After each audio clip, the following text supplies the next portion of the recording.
Students, तो आज हम लोग पढ़ेंगे क्लास 11th का first chapter the living world. क्या पढ़ेंगे? The living world. तो ये जो चैप्टर है एक काफ़ी बेसिक चैप्टर है, फंडामेंटल चैप्टर है और बहुत सारे चैप्टर्स जो आप आगे पढ़ोगे उसके इंट्रो को कवर करता है।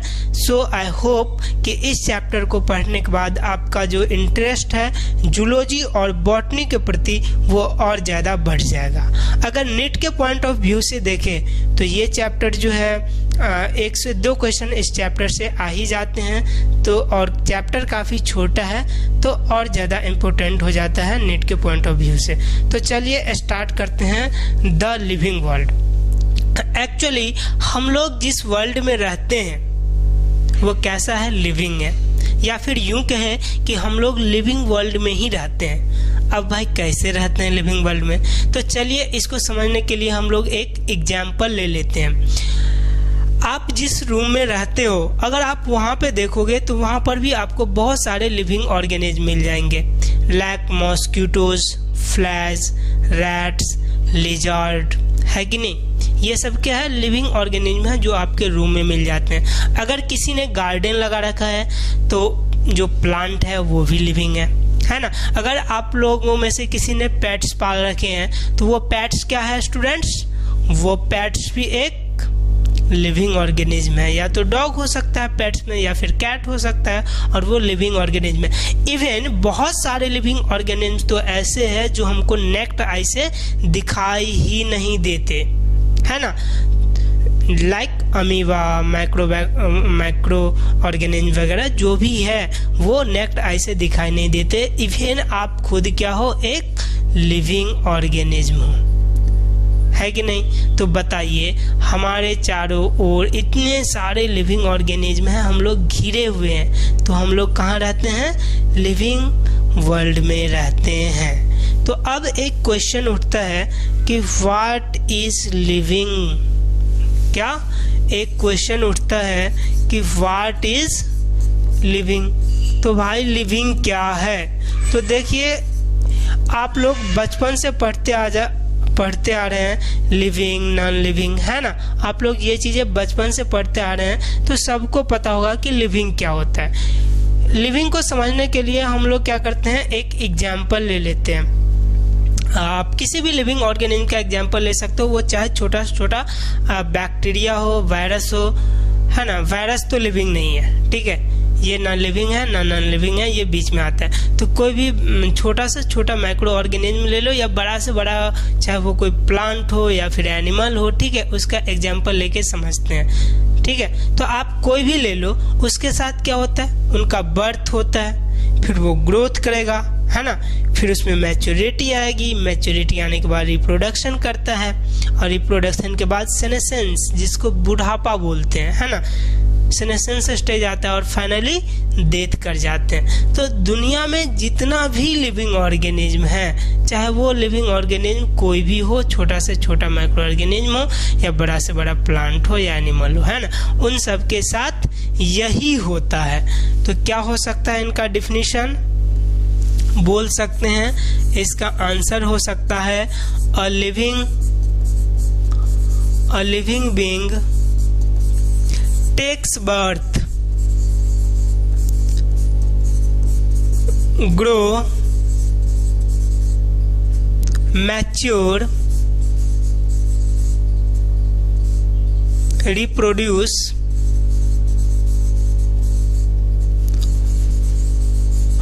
undergoes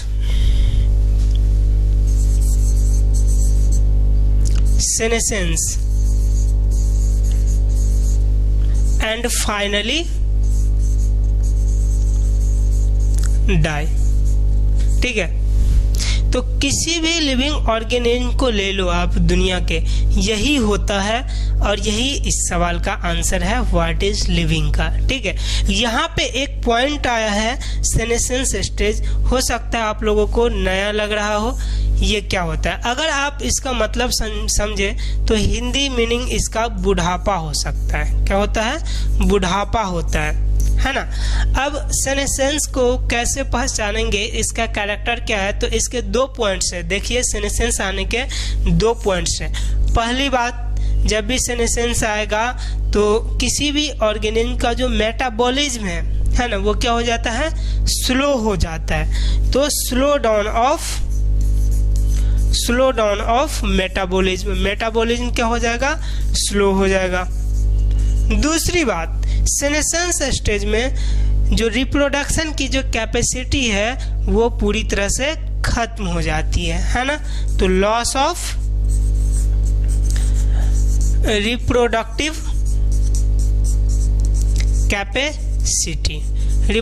कैपेसिटी क्या होगी, खत्म हो जाएगी। समझ गए। देखिए बहुत सारे लोग जो है एजिंग को सेनेसेंस के साथ मिला देते हैं, एक ही समझ लेते हैं। आप ऐसा गलती नहीं करिएगा। एजिंग एक बिल्कुल अलग चीज़ है और सेनेसेंस एक बिल्कुल अलग चीज़ है, ठीक है। और सेनेसेंस के बाद, बुढ़ापा के बाद सबका डेथ होना तय है, ठीक है। अब एक पॉइंट है एनसीईआरटी में, लाइफ स्पैन। देखिए लाइफ स्पैन क्या होता है, लाइफ स्पैन को समझते हैं।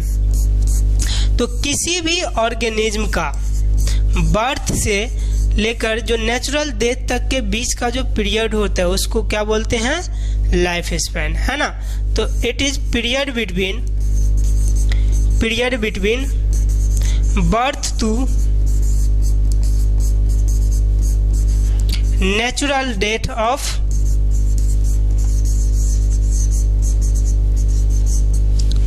ऑफ एन ऑर्गेनिज्म, ठीक है। तो लाइफ स्पैन में एक चीज आप लोग याद रखिएगा कि यहाँ पे नेचुरल डेथ होना चाहिए। कैसा डेथ होना चाहिए, नेचुरल डेथ। ये काफी इंपॉर्टेंट पॉइंट है। ऐसा ना हो कि किसी एक्सीडेंट की वजह से डेथ हो जाए, ठीक है, तब हम लोग उसका लाइफ स्पैन कैलकुलेट नहीं कर पाएंगे। पूरी तरह से नेचुरल डेथ होना चाहिए। समझ पा रहे हैं आप लोग। चलिए देखिए, हम लोग मैगजीन वगैरह में पढ़ते हैं कि ह्यूमन का जो लाइफ स्पैन होता है इतना होता है ना, एक नंबर दिया होता है। तो एक्चुअल में वो एवरेज लाइफ स्पैन होता है, वो एक्यूरेट लाइफ स्पैन नहीं होता है। तो एवरेज लाइफ स्पैन क्या होता है कि 50% से ज़्यादा पॉपुलेशन जिस लाइफ स्पैन तक जीते हैं, जो 50% से ज़्यादा पॉपुलेशन का जो लाइफ स्पैन होगा वही उसका एवरेज लाइफ स्पैन होगा। तो मैगजीन वगैरह में हम लोग पढ़ते हैं कि ह्यूमन जो है सपोज 60 to 65 ईयर्स तक जीता है ना, तो वो एवरेज हो गया। लेकिन यहाँ पे हम लोग लाइफ स्पैन की बात कर रहे हैं। तो लाइफ स्पैन जो होता है जब भी कैलकुलेट होगा, है ना, किसी इंडिविजुअल के लिए कैलकुलेट होगा, है ना, अलग अलग स्पीसीज का अलग अलग होगा, अलग अलग इंडिविजुअल का भी अलग अलग होगा। समझ पा रहे हैं आप। हम लाइफ स्पैन के बारे में हम लोग डिटेल पढ़ेंगे, क्लास 12th में पढ़ेंगे। तो वहाँ पे हम लोग जो है बहुत सारे ऑर्गेनिज्म का लाइफ स्पैन जो है याद करेंगे एक स्टोरी के थ्रू, है ना, और वो याद रह जाएगा काफ़ी इजीली। तो चलिए हम लोग आगे बढ़ते हैं। हम लोग अगर लिविंग ऑर्गेनिज्म के बारे में पढ़ रहे हैं तो लिविंग ऑर्गेनिज्म के कैरेक्टर के बारे में पढ़ना बनता है, इसके बिना तो कहानी अधूरी होगी। तो चलिए हम लोग कैरेक्टर्स की बात करते हैं, लिविंग ऑर्गेनिज्म के कैरेक्टर्स की बात करते हैं, ठीक है। तो अब हम लोग पढ़ेंगे कैरेक्टर्स के बारे में, कैरेक्टर्स ऑफ लिविंग ऑर्गेनिज्म। तो जब भी आप लिविंग ऑर्गेनिज्म की बात करते हो तो आपके माइंड में क्या क्या आता है, कोई बताओगे? चलिए, आपके माइंड में सबसे पहले आता है ग्रोथ। आता है कि नहीं? हर आदमी ग्रोथ कर रहा है बचपन से। जब बचपन में आप थे तो काफ़ी छोटे थे या कोई भी ऑर्गेनिज्म, अभी काफ़ी बड़े हो गए हो। कैसे हुए? ग्रोथ की वजह से, है ना। लेकिन क्या ये मारकर आज से 10 साल बाद कुछ बड़ा हो जाएगा या इतना ही बड़ा रहेगा? इतना ही बड़ा रहेगा, क्योंकि नॉन लिविंग में ग्रोथ नहीं होता है और लिविंग में ग्रोथ होता है। ग्रोथ के बाद आपके माइंड में क्या आता है? रिप्रोडक्शन, है ना। जितने भी लिविंग ऑर्गेनिज्म हैं वो सब क्या करते हैं? रिप्रोडक्शन करते हैं। नॉन लिविंग ऑर्गेनिज्म कभी भी रिप्रोडक्शन नहीं करते हैं, है ना। आप इसके बाद क्या होता है, रिप्रोडक्शन के बाद सेल्यूलर ऑर्गेनाइजेशन। हम लोग जो है जितने भी लिविंग ऑर्गेनिज्म है सब कहीं ना कहीं सेल के बने हुए हैं। जो कंप्लीट सेल नहीं है, जिसके अंदर सेल नहीं है, वो लिविंग नहीं है। जैसे आप वायरस को देख लो, है ना, वायरस के पास क्या कंप्लीट सेलुलर स्ट्रक्चर है? नहीं है, इसीलिए तो वो लिविंग और नॉन लिविंग के बीच में झूल रहा है बेचारा, पेंडुलम की तरह, है ना। तो जो भी सेल होगा, जो भी लिविंग ऑर्गेनिज्म होगा, उसमें सेल का होना कंपलसरी है। तो ये भी हो गया एक सेलुलर ऑर्गेनाइजेशन, सेलुलर ऑर्गेनाइजेशन। ठीक है, चलिए चौथा देखिए, जितने भी लिविंग ऑर्गेनिज्म है उनके अंदर बहुत सारे केमिकल रिएक्शंस होते हैं कि नहीं? बहुत सारे केमिकल रिएक्शंस होते हैं और उन सब केमिकल रिएक्शन को मिला के हम लोग मेटाबॉलिज्म बोलते हैं। लेकिन क्या किसी टेबल के अंदर केमिकल रिएक्शन हो रहा होगा? नहीं होता है ना। तो नॉन लिविंग के अंदर नहीं होता है, तो इनको बोलते हैं मेटाबॉलिज्म। पांचवा क्या है? पांचवा होता है सेंसिटिविटी या फिर इसको कॉन्शियसनेस बोलिए। ये क्या है? देखिए, सपोज करो अभी अगर यहाँ पे एक कोबरा आ जाए तो क्या करोगे? आप लोग भाग जाओगे। लेकिन क्या ये टेबल वगैरह भागेंगे क्या? नहीं भागेंगे। क्यों नहीं भागेंगे भाई? क्योंकि इनको जानकारी नहीं है कि इनके आसपास क्या हो रहा है, इनके इन्वायरमेंट में क्या हो रहा है। हम लोग क्या है, अपने इन्वायरमेंट के प्रति सेंसिटिव है। क्या है? सेंसिटिव है। अब गर्मी आ गई तो आप सब लोग टी शर्ट में घूम रहे हैं। आज से 1 महीना पहले आप लोग टी शर्ट में घूमते थे? नहीं। क्यों? क्योंकि आपके इन्वायरमेंट में क्या हो रहा है, टेम्परेचर के प्रति आप क्या थे? सेंसिटिव थे। लेकिन क्या आपने देखा किसी मेज को ठंडा में पाजामा पहनकर घूमते हुए? नहीं। क्यों? क्योंकि उनको फर्क ही नहीं पड़ता कि उनके आसपास क्या हो रहा है ना। तो चलिए इसको बोलते हैं consciousness.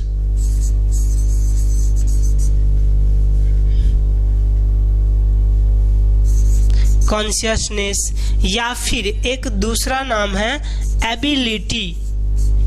Ability to sense and respond to stimulus. ठीक है, तो हम लोग क्या करते हैं? सेंस करते हैं। हम लोग पास ये एबिलिटी है कि हमारे आसपास क्या हो रहा है उसको सेंस करें और उसके प्रति ग्राम्स में एस आता है, लेकिन हम लोग यहाँ पे एस के जगह पे सी लिखते हैं। ये इनका ट्रिक है, grams. G for growth, R for reproduction, A for ability to sense, M for metabolism, C for cellular organization and E for emergence। इस ट्रिक को आप लोग याद रखिएगा। समझ गए? अब इनमें से हम हर किसी कैरेक्टर के बारे में डिटेल में पढ़ेंगे आगे। ठीक है, तो ये सब कैरेक्टर है। लेकिन एक बात बताइए, कैरेक्टर तो है इतने 6 कैरेक्टर हो गए जनरल कैरेक्टर, लेकिन क्या कुछ ऐसे भी कैरेक्टर होंगे जो अगर किसी में प्रेजेंट हो तो पता चल जाता होगा कि ये लिविंग है ना। तो ऐसे कैरेक्टर को हम लोग डिफाइनिंग कैरेक्टर बोलेंगे। क्या बोलेंगे? Defining character. तो चलिए अब डिफाइनिंग कैरेक्टर क्या है इसको समझते हैं।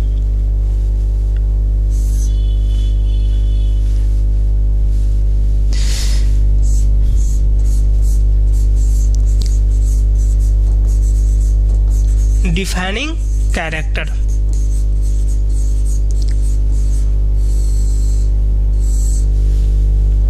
देखिए, लिविंग ऑर्गेनिज्म के बहुत सारे कैरेक्टर है, लेकिन कुछ कैरेक्टर ऐसे होते हैं अगर वो कैरेक्टर किसी में प्रेजेंट हो तब हम लोग कह सकते हैं कि ये लिविंग है। ठीक है, पूरा कॉन्फिडेंटली कह सकते हैं कि ये कैरेक्टर प्रेजेंट है तो वो लिविंग ही होगा। ऐसे कैरेक्टर को हम लोग डिफाइनिंग कैरेक्टर बोलते हैं। नाम ही है डिफाइनिंग, जो किसी के लिविंग होने को डिफाइन कर दे, एक मुहर लगा दे कि ये कैरेक्टर प्रेजेंट है तो वो लिविंग ही है। समझ गए?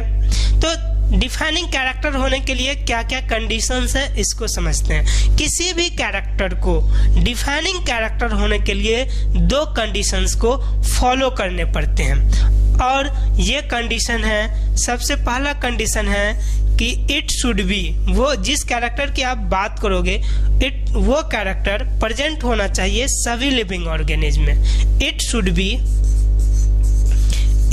Be present in all living organism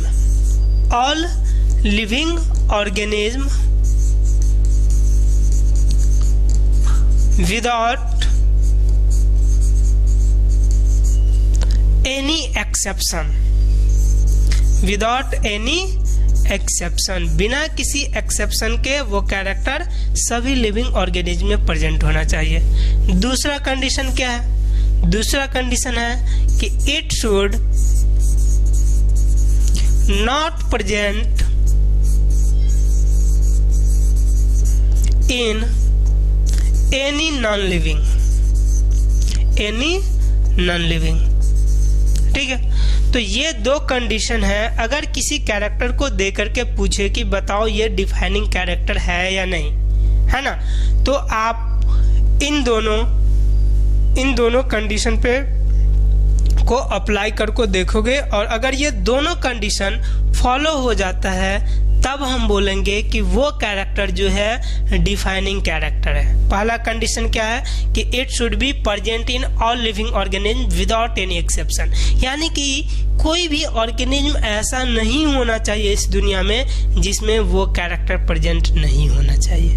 अगर फर्स्ट को फॉलो कर जाता है तो फिर हम लोग सेकेंड कैरेक्टर को देखेंगे कि क्या वो नॉन लिविंग में तो कहीं प्रेजेंट नहीं है, वो नॉन लिविंग में भी प्रेजेंट नहीं होना चाहिए। और इन दोनों को, अगर इन दोनों सेंटेंस को सेटिस्फाई कर देता है कंडीशन को, तो हम उस कैरेक्टर को बोल सकते हैं कि वो कैरेक्टर डिफाइनिंग कैरेक्टर है।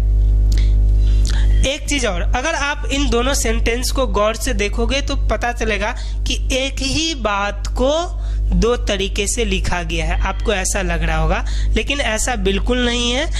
ये बात आपको आगे पता चल जाएगा जब हम लोग डिटेल्स में पढ़ेंगे इन कैरेक्टर के बारे में, ग्रामसी के बारे में, तो आपको डिटेल में पता चल जाएगा कि क्या डिफरेंस है। ये बात बिल्कुल ऐसे है, मुड़ के देखना और देख के मुड़ने जैसा डिफरेंस है। सुनने में एक जैसा लग रहा है लेकिन डिफरेंस बहुत ज़्यादा है ना। तो ये हो गया आपका डिफाइनिंग कैरेक्टर। तो चलिए डिफाइनिंग कैरेक्टर को समझ चुके हैं, अब हम लोग ग्रोथ के बारे में पढ़ेंगे, है ना। सभी के बारे में डिटेल से पढ़ेंगे, ठीक है। तो चलिए हम लोग स्टार्ट करते हैं कि ग्रोथ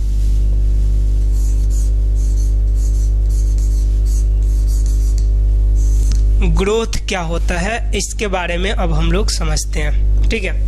तो देखिए ग्रोथ के बारे में कहीं ना कहीं हम लोग बचपन से पढ़ रहे हैं, क्योंकि लिविंग का बात जब भी होता था वहाँ पे ग्रोथ, रिप्रोडक्शन, इन सब चीज़ों की बात होती रहती थी, है ना। लेकिन यहाँ पे हम थोड़ा सा डिटेल में पढ़ेंगे। चलिए पहली बात बताइए कि ग्रोथ होता क्यों है। अगर कहीं पे ग्रोथ होता है तो दो चीज़ों की वजह से ग्रोथ हो सकता है ना। तो growth occurs due to, growth occurs due to 2 ही रीजन हो सकता है। पहला रीजन ये हो सकता है कि मास में इंक्रीजमेंट हो रहा हो। किस में इंक्रीजमेंट हो रहा हो? मास में। तो इंक्रीज इन मास। और दूसरा रीजन हो सकता है कि नंबर ऑफ सेल में इंक्रीज हो रहा हो, increase in number of cell. अगर ग्रोथ हो रहा है कहीं पर भी किसी भी लिविंग ऑर्गेनिज्म में तो इन्हीं 2 रीजन से हो रहा होगा, चाहे वो लिविंग ऑर्गेनिज्म हो या नॉन लिविंग हो, आई डोंट केयर, ठीक है। अगर कहीं पर ग्रोथ हो रहा है तो इन्हीं 2 वजह से हो रहा होगा, ठीक है। या तो मास इंक्रीज कर जाए या फिर नंबर ऑफ सेल इंक्रीज कर जाए तो ग्रोथ हो जाएगा। अब हम लोग समझते हैं, चलिए फर्स्ट कंडीशन जो है increase in mass. Mass increase बढ़ने की वजह से कैसे ग्रोथ होता है ना। तो चलिए इसको समझते हैं। अगर हम मास को कंसीडर करके अभी समझ रहे हैं तो हम ये मान के चलते हैं कि नंबर ऑफ सेल अभी इंक्रीज नहीं कर रहा होगा, ठीक है। नंबर ऑफ सेल अभी इंक्रीज नहीं कर रहा होगा, तो हम लोग इसको समझते हैं पहले, ठीक है। तो चलिए, वाटरमेलन खाए आप लोग, तरबूज खाए होंगे। तो देखिए तरबूज होता है, तो हम एक छोटा सा तरबूज लेते हैं। ये एक बेबी तरबूज है। कैसा तरबूज है? बेबी, जो पूरी तरह से खाने के लिए मैच्योर नहीं हुआ है। तो अगर आप कोई भी बेबी तरबूज को लोगे तो उसके अंदर का जो कलर होता है वो कैसा होता है? वाइट होता है। ये कैसा है? वाइट होता है। ये वाइट होता है ना। पता है इसके अंदर जो नंबर ऑफ सेल्स होते हैं, नंबर ऑफ सेल्स जो होंगे, नंबर ऑफ सेल जो होंगे वो n होंगे। मान लेते हैं कि नंबर ऑफ सेल n होंगे, हमको पहले से पता है कि कांस्टेंट है ना। नंबर ऑफ सेल n होंगे। कुछ समय बाद ये तरबूज, ये जो वाटरमेलन है, ये जो वाटरमेलन है, ये क्या हो जाएगा? मैच्योर हो जाएगा, है ना। तो ये वाटरमेलन क्या हो जाएगा? मैच्योर हो जाएगा। और जब ये मैच्योर हो जाएगा तो कैसा हो जाएगा? इसका कलर रेड हो जाएगा। कैसा हो गया? अब ये रेड हो गया, यहाँ पे ये मैच्योर हो गया। लेकिन अभी भी इसके पास नंबर ऑफ सेल कितने हैं? n ही है। नंबर ऑफ सेल कितने हैं? n ही है। जरा आप सोचो कि यहाँ पे क्या हुआ होगा। देखो सिंपल सा बात है। अगर यहाँ पे नंबर ऑफ सेल इंक्रीज करता, सिर्फ नंबर ऑफ सेल इंक्रीज करता, तो अगर यहाँ पे व्हाइट कलर का सेल है तो यहाँ पर भी व्हाइट कलर का ही सेल होता, है ना। ये भी व्हाइट कलर का ही होता। लेकिन यहाँ पे हुआ क्या? जब ये मैच्योर हुआ तो इनका साइज तो बढ़ा ही बढ़ा, मास तो बढ़ा ही बढ़ा, साथ में इनके जो अंदर का जो कलर था, इनका अंदर का जो कलर था वो भी चेंज हो गया, व्हाइट से रेड हो गया। दैट मीन्स सेल के अंदर कोई चेंजेज आया होगा। क्या हुआ होगा? इनके सेल के अंदर चेंजेज आया होगा। ठीक है, तो यहाँ पे नंबर ऑफ सेल तो कांस्टेंट है दोनों में, लेकिन मास जो है, सेल का जो मास है, पर सेल का जो मास है वो इंक्रीज हो गया, उसके अंदर कोई चेंजेज आ गया, जिसके वजह से यहाँ पे क्या हो गया? आपको ग्रोथ देखने को मिला। क्या देखने को मिला? ग्रोथ देखने को मिला। तो ऐसे बहुत सारे एग्जांपल्स होते हैं। तो आई होप कि आप जो है ये जो फर्स्ट पॉइंट है इसको समझ चुके होंगे। ठीक है, अब हम लोग समझने का कोशिश करेंगे, सेकेंड पॉइंट को समझते हैं कि क्या होता है। ठीक है, हम लोग सेकेंड पॉइंट को समझते हैं। देखिए सेकेंड पॉइंट को समझना बहुत ही इजी है। अगर नंबर ऑफ सेल इंक्रीज होगा तो स्वाभाविक सी बात है क्या होगा? मास भी स्वाभाविक सा बात है कि ग्रोथ होगा, चाहे मास इंक्रीज हो या ना हो, है ना। अगर सपोज करो कि मास कांस्टेंट है, मास क्या है? अभी कांस्टेंट है, और हम लोग इसको समझ रहे हैं कि सिर्फ नंबर ऑफ सेल इंक्रीज हुआ है। तो जब क्लीवेज होता है, जब एम्ब्रायोनिक डेवलपमेंट होता है, तो वहां पे क्या हो रहा था? क्लीवेज के दौरान मास तो कांस्टेंट रहता है, लेकिन नंबर ऑफ सेल इंक्रीज कर रहा होता है। तो क्या वहां पे ग्रोथ होता है कि नहीं? ग्रोथ होता है। तो इन दोनों में से अगर कोई भी इन दोनों में से कुछ भी हो रहा होगा तो ग्रोथ हो रहा होगा, या फिर दोनों साथ साथ हो जाए तब भी कोई दिक्कत नहीं है। तो ग्रोथ क्यों होता है आप लोग समझ चुके हैं। ठीक है, अब हम लोग देखते हैं अलग अलग ऑर्गेनिज्म में किस तरह का ग्रोथ होता है ना। तो अलग अलग ऑर्गेनिज्म में किस तरह का ग्रोथ होता है इसको हम लोग समझते हैं।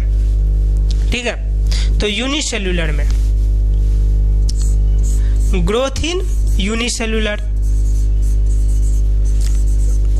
Growth in unicellular and multi cellular organism.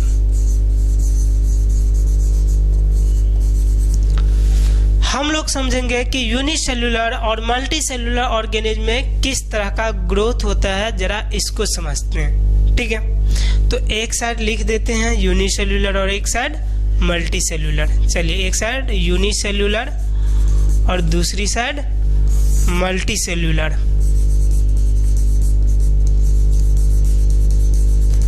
Multi cellular है ना। देखिए यूनिसेल्युलर में किस तरह का ग्रोथ होता है, इसको समझने के लिए हम लोग एक एग्जाम्पल ले लेते हैं। बहुत ही फेमस ऑर्गेनिज्म है यूनिसेल्युलर ऑर्गेनिज्म, अमीबा। ठीक है, तो हम लोग अमीबा का एक एग्जाम्पल ले लेते हैं। एक एग्जाम्पल लेते हैं अमीबा का, और किस तरह का ग्रोथ होता है अमीबा में, इसको हम लोग समझते हैं। देखिए, तो सबको पता है कि अमीबा का जो कोई भी शेप और साइज जो है नहीं होता है, इनका शेप और साइज चेंज होता रहता है। तो ये क्या है, अमीबा है। इसको हम लोग पेरेंट अमीबा भी बोल सकते हैं, है ना।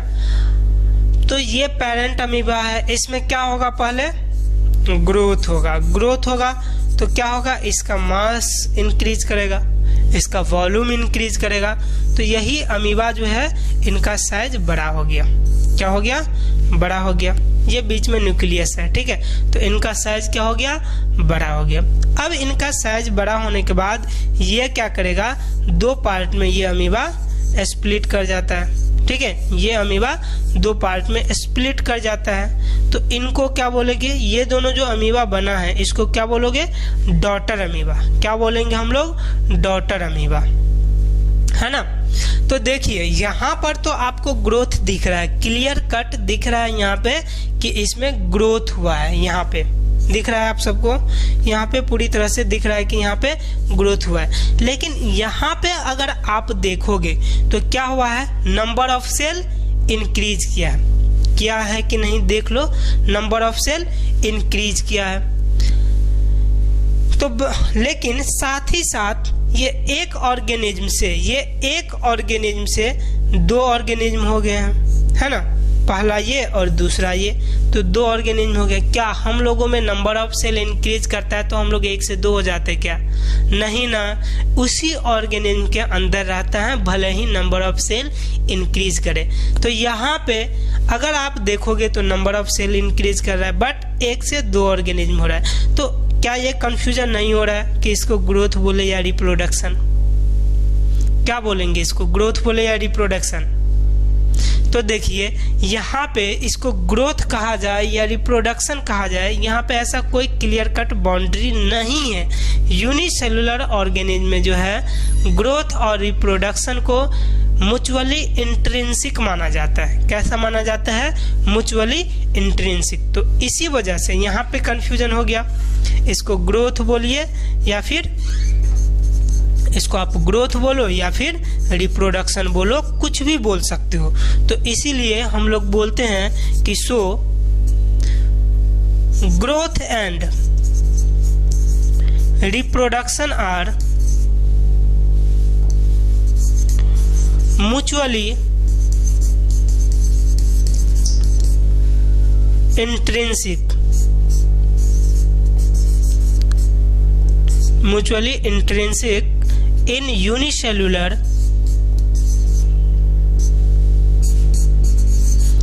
unicellular organism। समझ पा रहे हो आप लोग बात को कि यूनिसेलुलर ऑर्गेनिज्म में ग्रोथ और रिप्रोडक्शन जो है म्यूचुअली इंट्रिंसिक होता है। कुछ कुछ जगह पर आप इस एग्जांपल से समझ पा रहे होंगे। लेकिन अब मल्टी सेलुलर की बात करते हैं। देखिए मल्टी सेलुलर ऑर्गेनिज्म में अगर आप देखोगे तो आपको क्लियर कट पता चलेगा कि ग्रोथ कहाँ पे हो रहा है और रिप्रोडक्शन कहाँ पे हो रहा है, ये पूरी तरह से पता चल जाती है ना। तो इसमें हम लोग लिख सकते हैं कि ग्रोथ और रिप्रोडक्शन जो होता है मल्टी सेलुलर ऑर्गेनिज्म में वो कैसा होता है, म्यूचुअली एक्सट्रिंसिक। तो growth and reproduction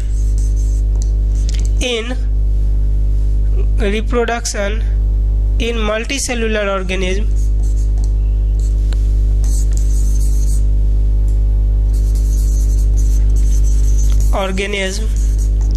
is mutually extrinsic।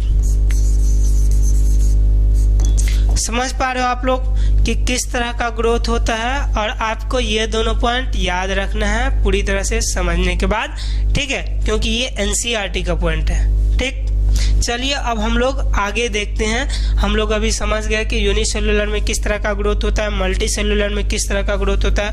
अब हम लोग समझेंगे कि प्लांट में किस तरह का ग्रोथ होता है और एनिमल में किस तरह का ग्रोथ होता है। तो हेडिंग दीजिए growth in plant and animal.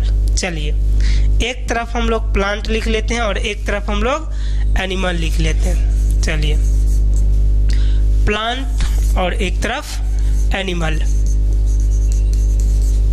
ठीक है। देखो अगर आप प्लांट को ले लो, किसी भी प्लांट को ले लो, तो प्लांट में क्या होता है, जो ग्रोथ होता है उसके पूरे लाइफ टाइम ग्रोथ होता रहता है ना। तो growth in plant occurs through out their life. But animal में क्या होता है, एनिमल का जो ग्रोथ होता है वो सिर्फ और सिर्फ एक लिमिटेड एज तक ही ग्रोथ होता है। जैसे ह्यूमन का सबको पता होता है कि एक लिमिटेड एज तक ही ग्रोथ होगा, फिर उसके बाद जो है ग्रोथ रुक जाता है। तो एनिमल में जो ग्रोथ रुक जाता है लिमिटेड एज के बाद, एक सर्टेन एज के बाद, उसको हम लोग लिमिटेड ग्रोथ बोलते हैं। और प्लांट में क्या होता है कि लाइफ टाइम जैसे जैसे मतलब पूरा लाइफ टाइम ग्रोथ होता है तो उसको अनलिमिटेड ग्रोथ बोलते हैं। तो प्लांट में क्या होता है, पहली बात ग्रोथ अकर्स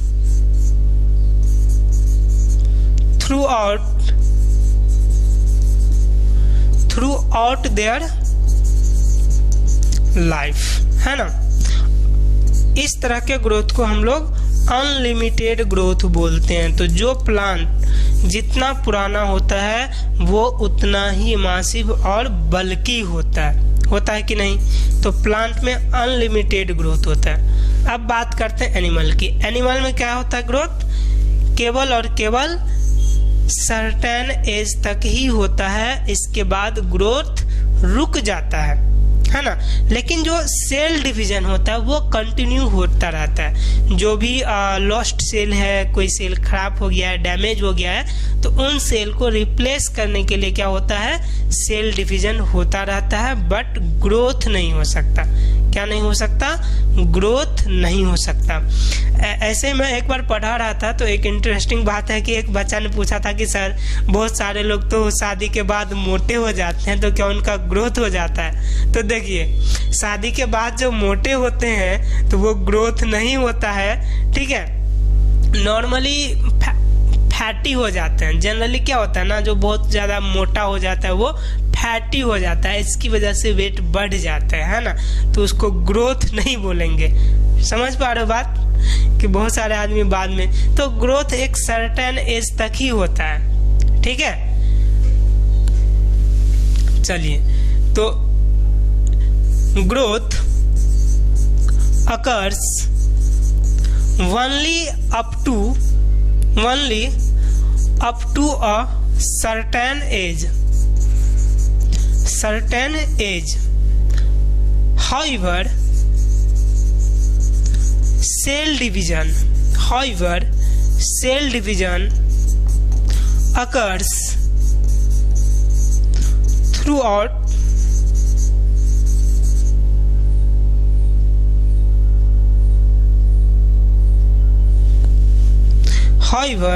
cell division